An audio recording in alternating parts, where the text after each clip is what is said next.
الفاتحة. إن الله يتقبل الصلاة والدعاء ثم إلى أرواح والدينا ووالديكم وأمواتنا وأمواتكم وأموات المسلمين أجمعين، ونخص خصوصا إلى حضرة الروح لمن اجتمعنا هنا بسببه ولأجله، أن الله يغفر لهم ويرحمهم ويعلي درجاتهم في الجنة وينفعنا بأسرارهم وأنوارهم وعلومهم ويعيد علينا من بركاتهم ونفحاتهم في الدين والدنيا الآخرة. لهم بسر بحق الفاتحة. الله من الشيطان الرجيم. بسم الله الرحمن الرحيم. إياك نعبد وإياك نستعين صراط الذين تعالى بالمغضوب عليهم. بسم الله الرحمن الرحيم. السلام عليكم ورحمة الله وبركاته. الحمد لله الذي خلق الموت والحياة ليبلوكم أيكم أحسن عملا. أشهد أن لا إله إلا الله وحده لا شريك له، وأشهد أن محمدا عبده ورسوله ولا نبي بعده. اللهم صل وسلم وكرم وعظم وشرف على سيدنا محمد وعلى آله وصحبه وبارك وسلم. رب زدني علما نافعا وارزقني فهما واسعا. اللهم ارزقنا فهم النبيين وحفظ المرسلين وإلهام الملائكة المقربين. رب اشرح لي صدري ويسر لي أمري واحلل عقدة من لساني يفقه قولي. رب سكن لساني واهدي قلبي بحق سيدنا محمد صلى الله عليه وسلم. دستوركم يا أهل الدرب يا أهل الباطن يا أهل النور ويا أهل النور، بجاه وبركة الأولياء والشهداء والصالحين. أما بعد. Pertama-tama puja dan syukur kehadirat Allah Subhanahu wa Ta'ala. Demikian pula salawat dan salam saya haturkan, persembahkan kehadiran Nabi yang tercinta, Nabi Allah Muhammad sallallahu alaihi wasallam, juga kepada keluarga dan para sahabat beliau. Yang saya hormati sahibu ahlul musibah, keluarga pemangku duka, keluarga besar daripada almarhum. Semoga Allah merahmati almarhum. Allah memberikan ketabahan, kekuatan iman dan kesabaran kepada keluarga yang ditimpa musibah. Yang saya hormati pula Imam Masjid At-Taqwa Bapak Ustaz Saripudin Musa, yang sudah mewakili keluarga, Bapak Ustaz Hamdani Paransa, para tokoh-tokoh masyarakat, Bapak Ibu jamaah al-mu'azzin, al-mu'azziyat, para pekabung yang dirahmati dan dimuliakan Allah.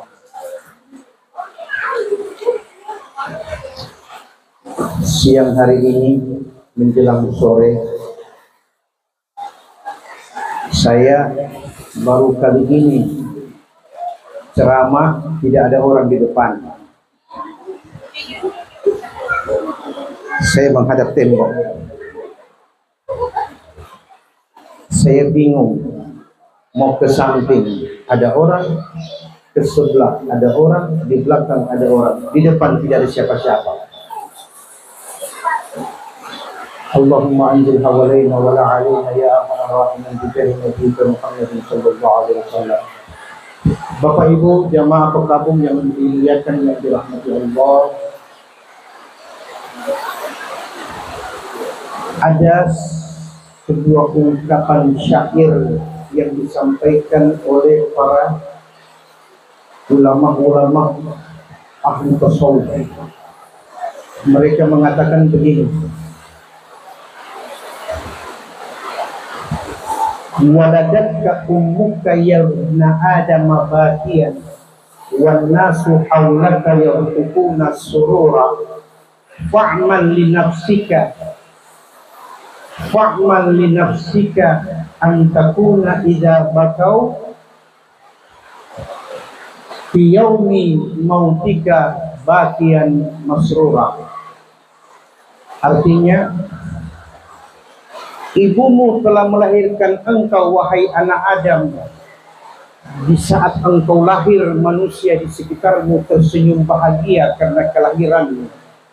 Namun fa'mal li nafsika, jadikanlah amal kehidupanmu semasa kau hidup berbuat amal kebaikan, agar nanti di akhir hidupmu manusia menangisi kepergianmu, sedangkan engkau yang wafat kembali dalam keadaan senyum penuh bahagia. Ini ungkapan tidak main-main, Bu, Pak. Waktu kita lahir, orang-orang di sekitar kita senyum bahagia, Masya Allah. Telah lahir seorang putra, telah lahir seorang putri. Saking gembiranya, orang tua pada hari ketujuh mengakikahkan anak itu dengan ucapan syukur kepada Allah. Tapi sayang, waktu kita lahir, kita dalam keadaan menangis. Tapi maukah kita pada akhir hayat kita, orang di sekitar kita menangis, tapi kita senyum bahagia menghadap Rabbul Izzah? Ibu, Pak, dalam bahasa Arab, melihat itu ada beberapa kata. Ada melihat disebut dengan ara, yara. Ada lagi melihat disebut nawara, yanzuru. Ada lagi melihat disebut basara, yabsur. 3 kata ini artinya melihat, tapi beda pengertiannya. Kalau saya mengatakan ra'aitu, aku berarti melihat dengan kasat mata, melihat langsung. Tapi bila aku berkata nazartu, berarti aku tidak melihat serius, hanya memandang semata. Tapi ketika aku berkata basartu, itu berarti aku melihat sambil memperhatikan dari A sampai Z. Itu perbedaan bahasa Arab dalam berkata tentang melihat. Satu kata yang dipakai oleh Al-Quran menyebut tentang kematian, yaitu kata ara. Pada Quran surah Al-An'am ayat 93. Quran surah Al-An'am ayat 93. Apa kata Allah di pertengahan ayat? Walau tara idh zalimuna fi gamaratil maut wal malaikatu basitu aydihim akhriju anfusakum al-yawma tujzauna 'adzabal hun bima kuntum taquluna 'ala Allahi kadhiba wa kuntum an ayatihi tastakbirun. Artinya, sekiranya engkau wahai Muhammad bisa melihat dengan jelas orang-orang yang zalim yang dikala akhir hidupnya, kau pasti tidak sanggup untuk melihatnya. Kenapa? Karena engkau akan melihat orang-orang zalim di akhir hayatnya. Pun malaikat-malaikat Allah sambil berkata, keluarkan rohmu atau kami yang cabut dengan paksa. Al-An'am ayat 93. Bila kami yang mengeluarkan dengan paksa, maka yang akan engkau rasakan wahai anak Adam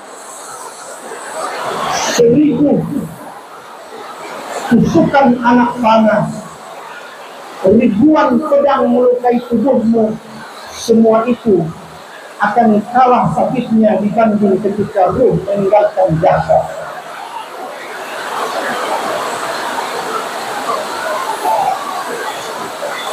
Kita coba tarian ini, meski hujan lebih keras.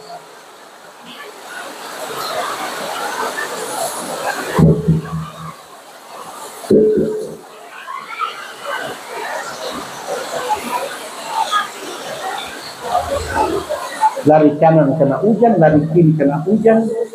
Kurang boleh lari ke dalam nih. Oke? Singkat kata. Tidak mau lama-lama kita. Singkat kata. Malaikat berkata, keluarkan ruhmu atau kami akan keluarkan. Karena engkau semasa hidup tidak pernah mendengar nasihat-nasihat. Firman Allah dibacakan, kau anggap itu hanya sebuah syair. Ketika nasihat dari podium ke podium, mimbar ke mimbar disampaikan, engkau berkata itu hanya omonganmu saja. Kata malaikat, hari ini fadhuqu adzabal hun, rasakanlah siksaan Allah yang menghinakan. Ini bagi mereka yang hidupnya penuh kezaliman. Tapi tidak halnya dengan orang yang beriman dan beramal saleh. Quran surah Fussilat ayat 30, Allah berfirman, Innal ladzina qalu rabbuna Allah thumma istaqamu tatanazzalu 'alaihimul malaika alla takhafu wa la tahzanu wa abshiru bil jannati allati kuntum tu'adun. Orang-orang yang berkata Allah Tuhan kami, kemudian dia istiqamah, selalu mengerjakan kebaikan dan beramal saleh, di saat kematiannya turun malaikat perintah Allah sambil berkata, jangan takut wahai fulan bin fulan dengan segala apa yang kau tinggalkan. Jangan kau sedih dengan apa yang kau cintai, karena kami diperintahkan oleh Allah membawa kabar gembira bahwa sesungguhnya surga telah disiapkan Allah untukmu. Ini bagi mereka yang beriman. Oleh sebab itu, di mana-mana selalu dikatakan bahwa peringatan duka adalah peringatan bagi yang hidup, bukan bagi yang wafat. Yang wafat telah menerima amal-amal yang telah ia kerjakan. Sedangkan kita yang hidup masih dalam tanda tanya, apakah kita akan menemui Allah dengan ridha-Nya Allah, atau kita akan bertemu dengan Allah bersama murkahnya Allah Subhanahu wa taala. Wal iyaz billah, tsumma na'udzu billahi min dzalik. Yang terakhir, pada kesempatan siang hari ini, saya mengajak pribadi saya dan kita semua, mari kita kirimkan doa kepada almarhum. Kita niatkan semoga almarhum yang telah berpulang 7 hari yang lalu, Allah berikan tempat yang luas dalam ampunan dan rahmat Allah Subhanahu wa taala. Sebelum saya mengajak Bapak Ibu untuk berdoa, ada sebuah hadis yang ingin saya sampaikan yang diriwayatkan oleh Imam Ahmad pada kitab hadis Musnad Ahmad bin Hanbal pada jilid ketiga halaman 277 dengan nomor hadisnya 360.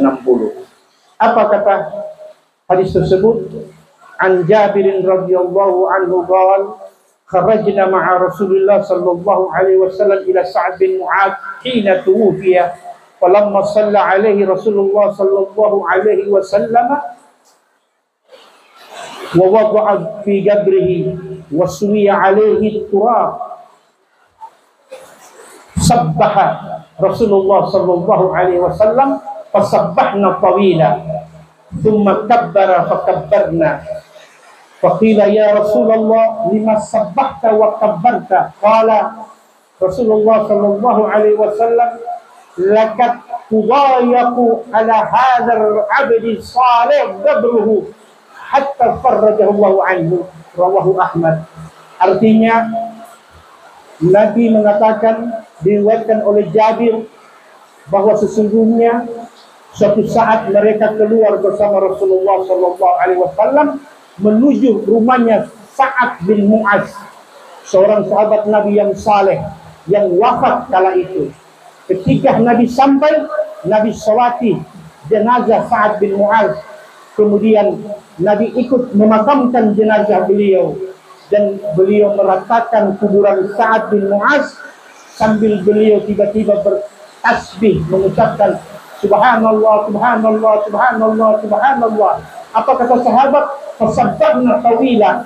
Kami pun ikut bertasbih dalam waktu yang lama bersama Rasulullah. Selesai itu, apa kata Nabi? Summa kabbara. Nabi ganti dengan ucapan takbir, Allahu Akbar, Allahu Akbar, Allahu Akbar, dengan waktu yang lama pula. Setelah selesai itu, sahabat bertanya, ya Rasulullah, lima sabbahta wa kabbarta, mengapa engkau bertakbir dan bertasbih di atas makamnya Sa'ad bin Mu'adz? Apa kata Nabi kepada sahabat? Nabi katakan, laqad tudayaqu ala hadzal 'abdi salih qabruhu hatta farajallahu anhu. Karena aku melihat hamba yang saleh ini sedang dihimpit oleh kuburan, maka aku bertasbih kepada Allah dan bertakbir sehingga Allah luaskan kembali kuburannya orang yang saleh. Pertanyaannya adalah, orang saleh masih dihimpit dan dihimpit oleh kubur, bagaimana dengan kita? Ini pula dalil yang dijadikan bahwa tidak mengapa kita membaca Yasin, kita membaca tahlilan di atas kubur setelah pemakaman.